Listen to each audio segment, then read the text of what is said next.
कैसे के भइलू लड़कोर कोर, कैसे के भइलू लड़कोर कोर, कैसे के भइलू लड़कोर कोर, कैसे के भइलू लड़कोर।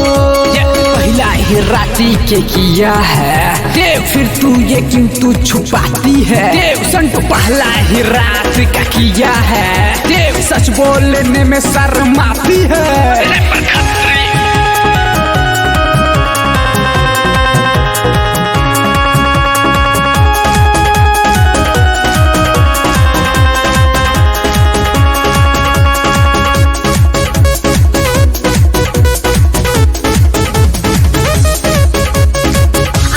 टूटा नहीं छोड़ी कलाई के, असरे में रहा जाती से जिया सजाई के। कहे झूठ बोला तारू सब पचाई के, ससुरा में पियावा के हिक भरी खाई के। ना ना ना हो, आज से टूटा नहीं छोड़ी कलाई के, असरे में रहा जाती से जिया सजाई के। कहे झूठ बोला तारू सब पचाई के, ससुरा में पियावा के हिक भरी खाई के।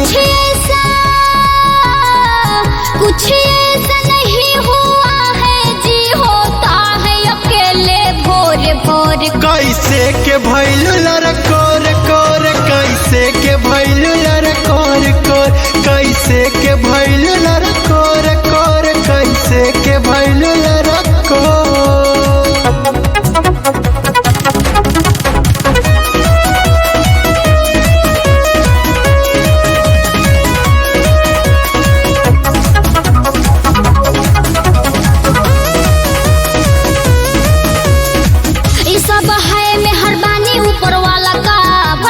गोदी इसमें करना है हाला क्या।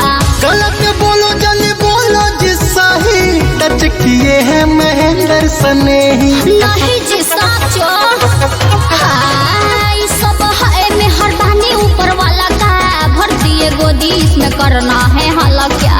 गलत बोलो जल्दी बोलो जी सही, टच किए हैं महेंद्र सनेही। देव संटू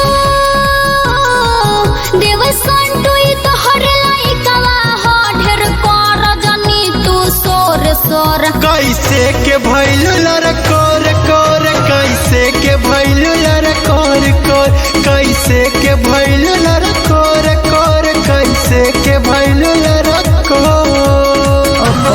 जाता है रे नीचे बलम खाली रहता है पूरे पल,